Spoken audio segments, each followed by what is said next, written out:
আমাদের গাছের মোচা দেখুন সবে পেরে এনেছে, এখনো আঠা ঝরছে। এই মোচা দিয়ে আজকে আমি বানাবো মোচার পাকোড়া। আরো দুটো কেটেছি আমরা।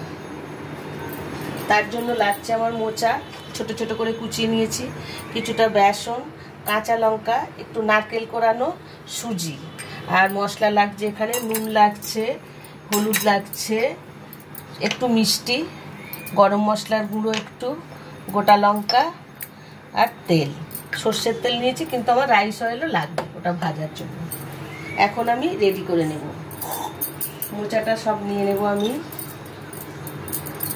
মোচার ঘন্ট, মোচার ডালনা, মোচার তরকারি অনেক কিছু হয়, এটা আমি মোচার পাকোড়া বানাবো।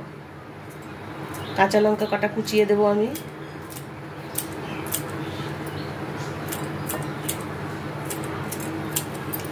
এখন দেবো কিছুটা বেসন, বেসনটা সবই লাগবে আমার, দিয়ে দিলাম। নারকেল কোড়াগুলো দিয়ে দিলাম।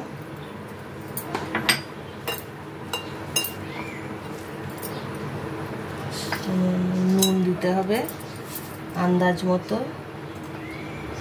হলুদ গুঁড়ো, সামান্য চিনি,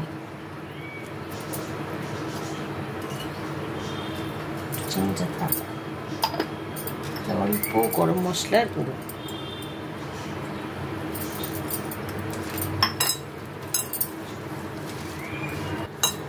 এখন আমি সুজিটা দিয়ে দেব।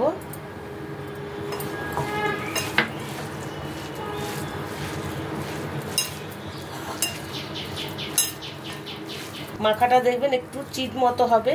যদি দেখেন যে জল জল হয়ে যাচ্ছে, সামান্য ময়দাও মিক্স করতে পারেন। আর দেবেন সামান্যতম রাইস অয়েল ব্যাটারটার মধ্যে। কিন্তু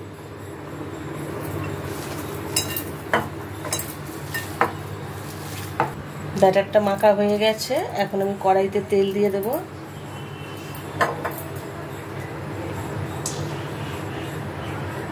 পাকোড়া ভাজতে একটু বেশি তেল লাগবে, ছাঁকা তেলে না হলে পাকোড়া ভালো লাগে না। দিয়ে দিলাম আমি। তেলটা গরম হয়ে গেছে, এখন আমি মোচার পাকোড়া ছোট ছোট আকারে দিয়ে দেব।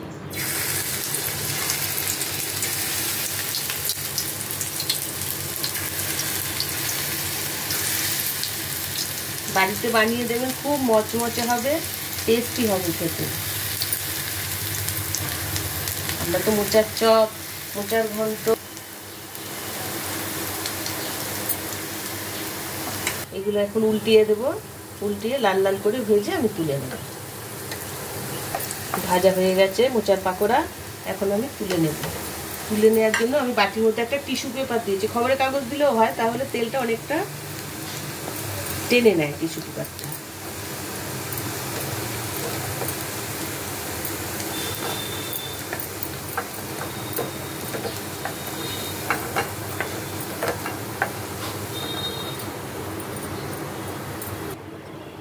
রেডি হয়ে গেছে আমার মোচার পাকোড়া।